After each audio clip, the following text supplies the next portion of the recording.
Hey guys, so today's video is going to be on why and how we end up staying in relationships that are unhealthy for us. So, this is a conflict of identity within ourselves and how our nervous system is able to regulate. When we get into relationships that are unhealthy, we throw our nervous system into a state of fight or flight. So, we go into a state of survival. Now, if you are already in a state of survival from growing up, this is going to be something that your nervous system finds familiar. Hence trauma bonding and why we stick around in relationships that are no good. Okay? So let's say you're aware that the situation isn't healthy for you, yet you end up getting such bad anxiety that you freeze and you don't take the action to leave the situation. So there is another stage to this, and it's called fawn. Fight, flight, or fawn. And fawn is when we have associated what we're going through as a false alarm. Okay, so it is a non-threat, yet undesirable. So, and the reason there's a need that's being met. If you find yourself in an undesirable situation, internal reflection of how is this serving me and what need of mine is being met here. And it could be as simple as, say you're selling toothpaste, okay, this is your business.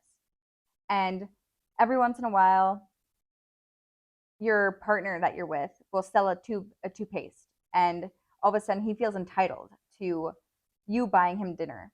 Yet you're the main breadwinner in the household and you have been paying for the majority of things. And expressing the feeling that you get inside, so you're uncomfortable, you don't feel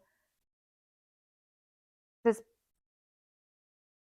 what's the word I'm thinking of, this entitlement is justified, yet you don't leave the situation. That state of fawn may be because if you were to leave the situation, that would mean that you'd have to get another job and you wouldn't just be able to sell toothpaste. And subconsciously, you don't want to do that.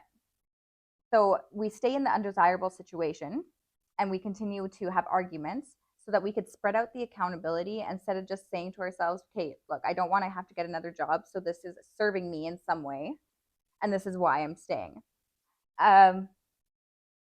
And then we get caught up in the emotional part of it. And you got to think, when you're not looking at things from what the standpoint of the reality of it, now you're causing yourself all this internal stress. You're releasing cortisol into your body. You're going to have health issues in the long run, looking at it from a false narrative and getting consumed into something where you're not acknowledging how it is serving you. Some way, somehow, it serves you. Otherwise, we wouldn't stay in it. If it was completely horrible and it gave you nothing, how would you mentally be able to stay? Sometimes our higher selves will create situations where we stick in them because it is preventing us from doing something worse, There's different spectrums of it. There's always a scale. So it could be either you don't want to do something that may serve you or may not serve you. There's different spectrums of life. Looking at things for how they are instead of getting consumed in the emotion will save your health in the long run. It will save your mental well-being and allow you to detach when you're ready.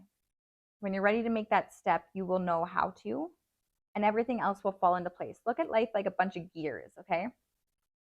And the one gear controls all these other little gears, but you keep focusing on this gear over here, thinking it's the problem. So you keep replacing this one gear. It's at the very end. You keep replacing this one gear. But yet the misalignment was all from this one gear down here. And that's why that other gear keeps breaking. Go to the root, get to the root.